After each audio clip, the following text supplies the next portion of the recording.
I don't know. I do not have the answer, but certainly, yeah. It's a complex relationship, because if you talk in the Commonwealth countries, the previous colonies of Britain, Yeah.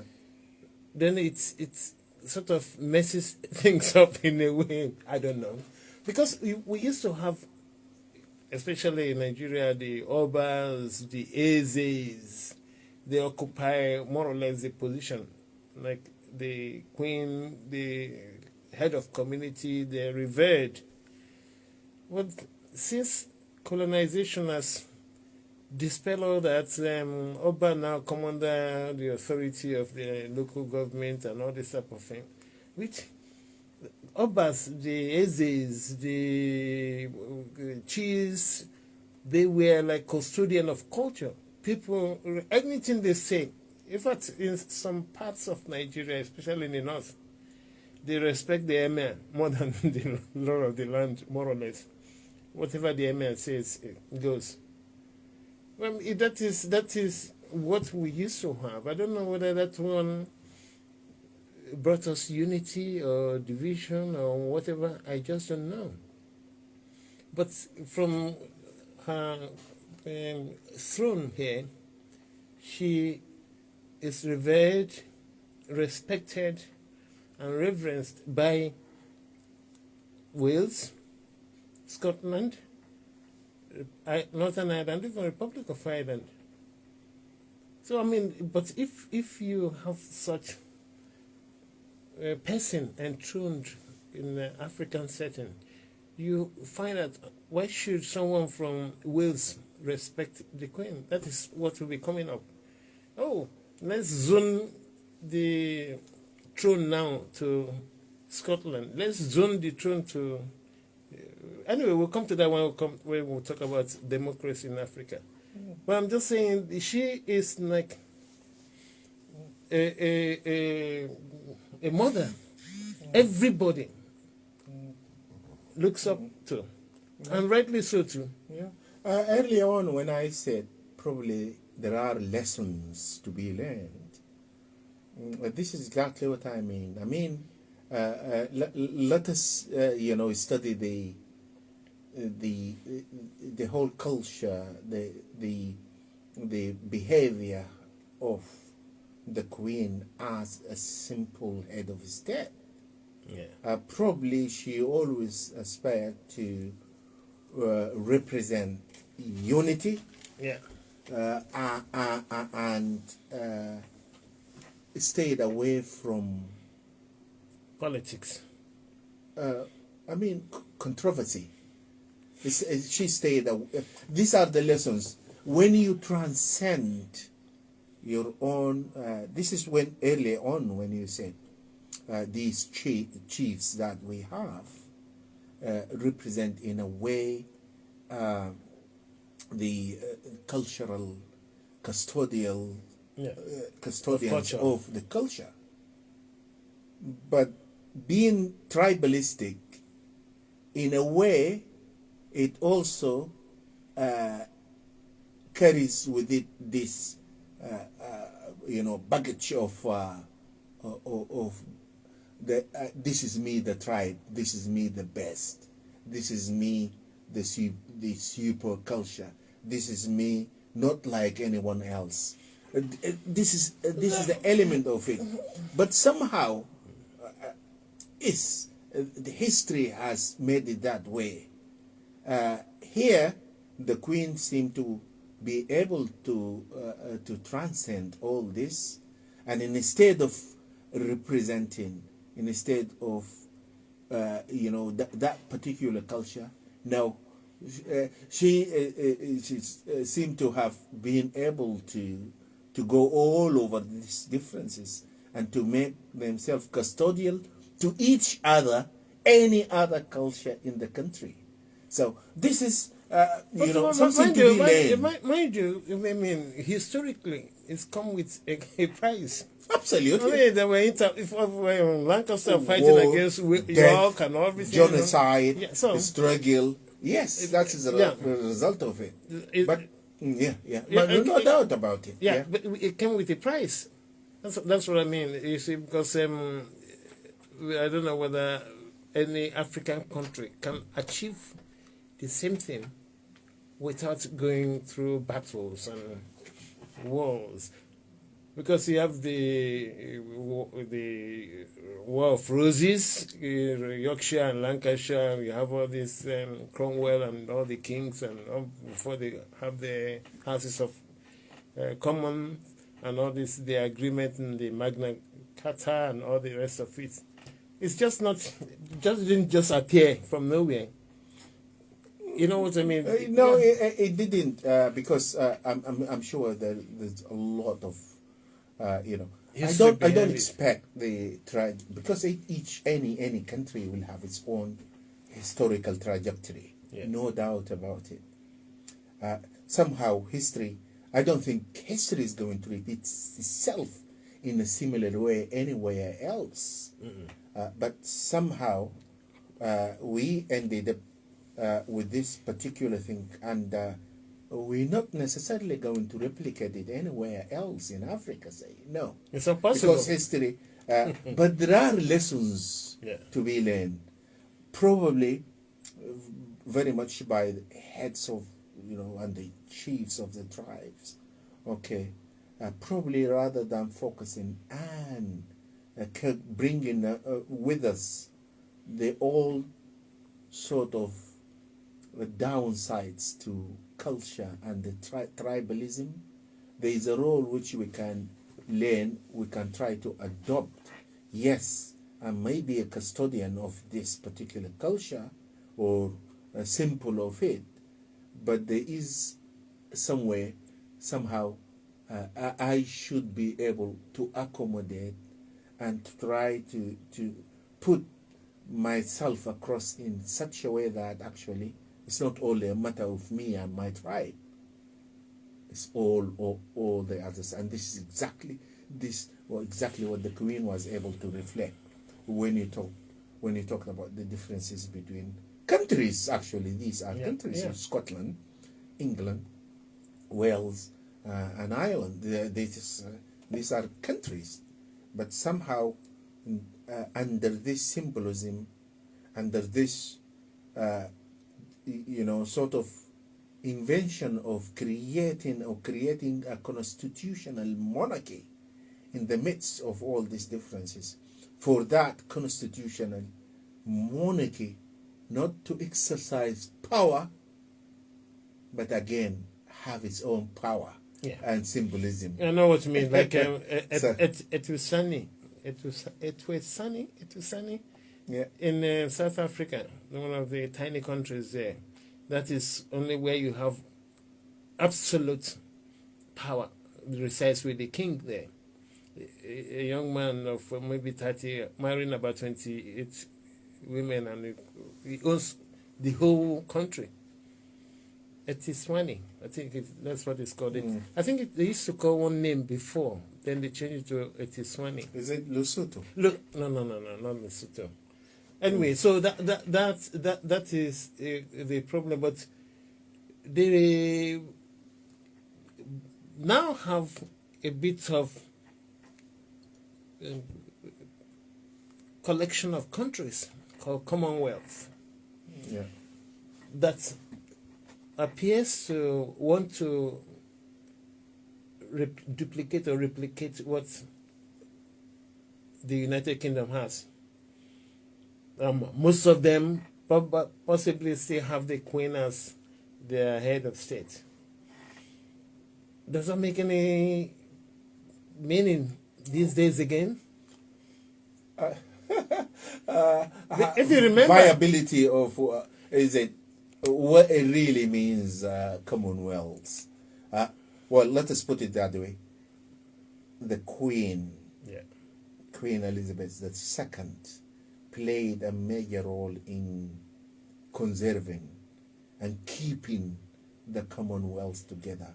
It's not the most effective and the most influential body of international politics, and certainly not. it's in itself more of symbolism than a body that produces influence. Will have influence and results when it comes to international politics, when it comes to international political posturing. It's not the most effective, but somehow it is bringing these people together. And there are always issues. I would say Queen Elizabeth has been a simple and kept it that way to a large extent. I think if Charles is to take over, I think he's gonna make use of it, pushing it into things which is Commonwealth has been good, or somehow playing a role in it. Things like climate change. I think he's going to push more into that direction I don't understand than the Queen. How will Prince Charles, if he becomes king, how will he affect that? Yes, he will be able to highlight issues because Commonwealths seem to be very progressive when it comes to climate change, for the fact that many of these countries are very much affected by climate change. You got the islands, you got the Caribbeans, you got the Pacific, you got New Zealand, you got places like Australia, very much affected. And they are somehow, all of them seem to be keen for the world to develop more of a robust policies towards climate change. Somehow these countries are keen. I mean, climate change is a question of self-preservation. You don't need anybody. I mean, I can't find a role when you say the Commonwealth will champion climate change. If you are told by cutting down your trees, probably you are encouraging desertification or whatever it is, desert approaching into your land.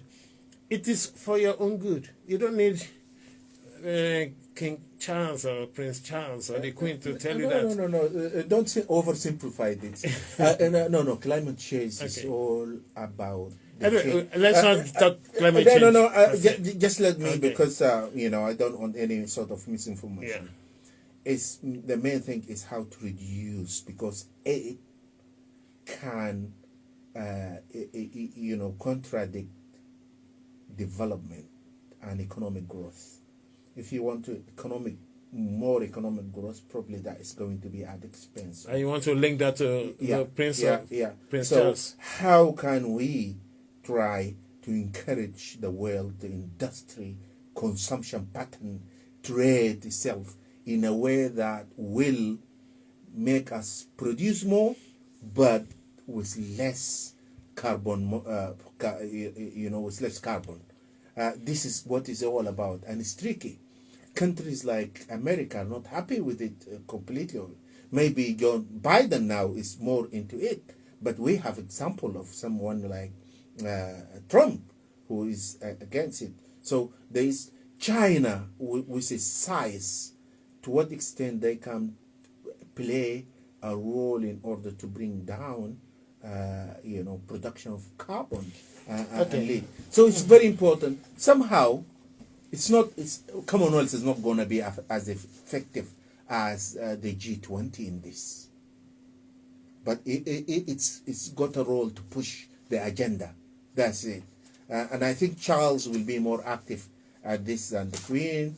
I'm only speculating this. It may be completely wrong, but this is one of the things that what is left of the Commonwealth. What is left of the Commonwealth is the Commonwealth Games. As far as I'm concerned. Games, culture, English language, things like that. You don't need to be a member of Commonwealth to understand English. Yeah, it's very much, because of the colonial. Yeah, relics of colonialism. Absolutely. Yeah. That is a problem in itself, but for people to come and say, well it's colonial. is colony in the first place. But there's an, I think there's an attempt, there's an attempt to not to link colonialism to Commonwealth. But that's a very difficult thing to do because they are like they are linked. You can't just divorce. I mean, check when Prince William and the wife and went to the Caribbean, Jamaica, the treatment they got, protestation and everything. Right, of course. After all, Jamaica is part of the Commonwealth. Yeah, but countries like Barbados decided to walk. Exactly, remove. Yeah. So remove themselves.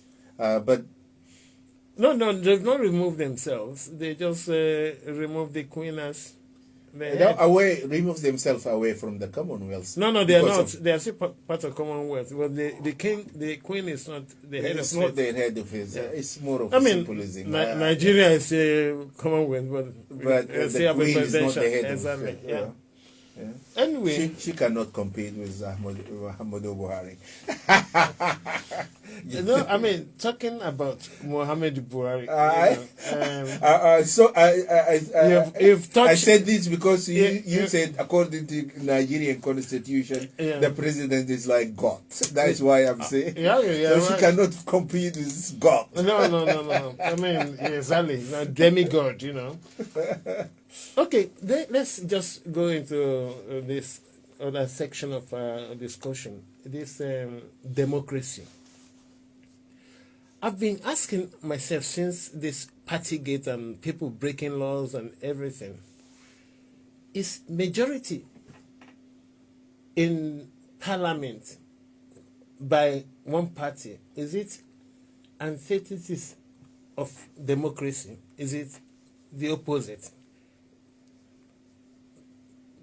Having large, for instance, in this country, if Boris Johnson was like had a majority John Major had when John Major was the prime minister, would he be doing what it's alleged to have done?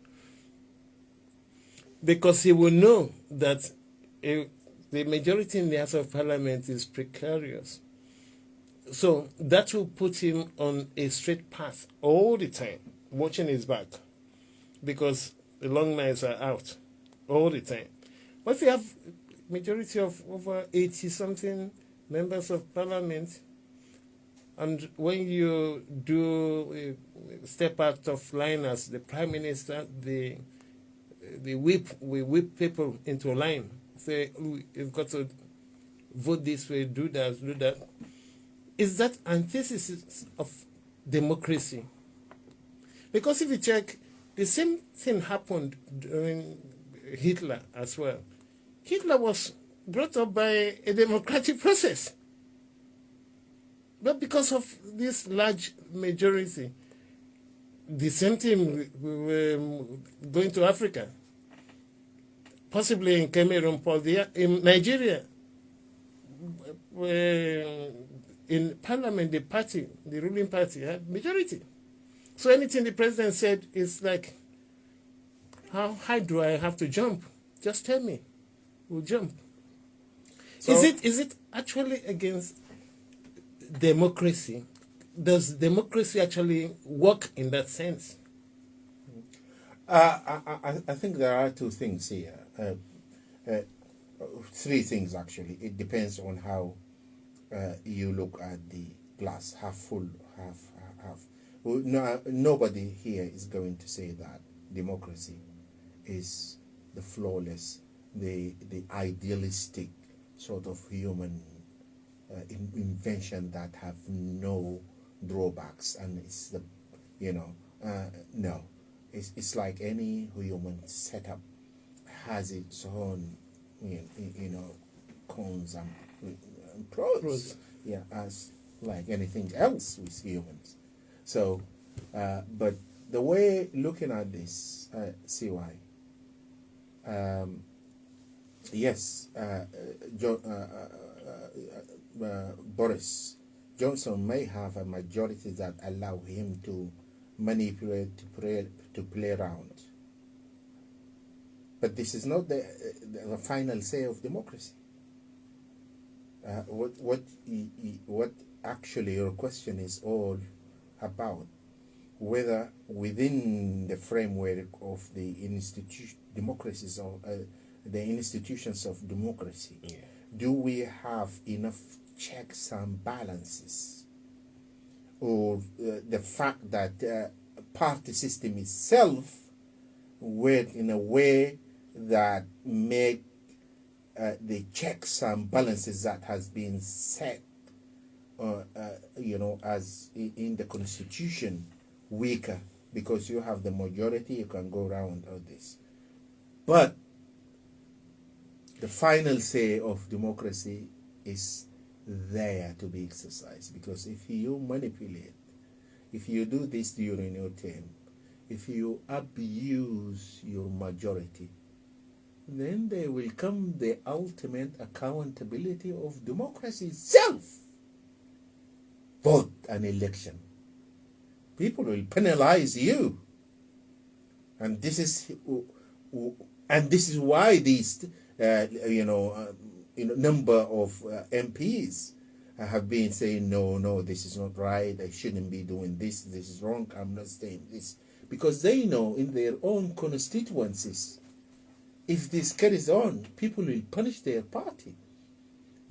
So this is not the end of what democracy has got. This democracy still got in its sleeve, something to finally make the people voice to be heard. And okay, this is elections. Yes, I will take you up on that in a minute. If we take it back to Nigeria, like Africa, now the ruling party has large majority in both houses, Senate and House of Reps, and they vowed that they want to have a seamless governance. So when the president brings out a bill to want to go and borrow,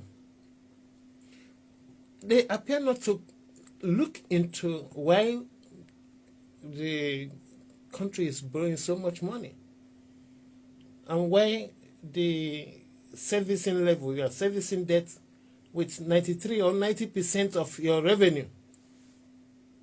They no question, they'll say, how much do you, if he wants to 1 billion naira, 1 billion dollars, he said, do you want more? We add to it.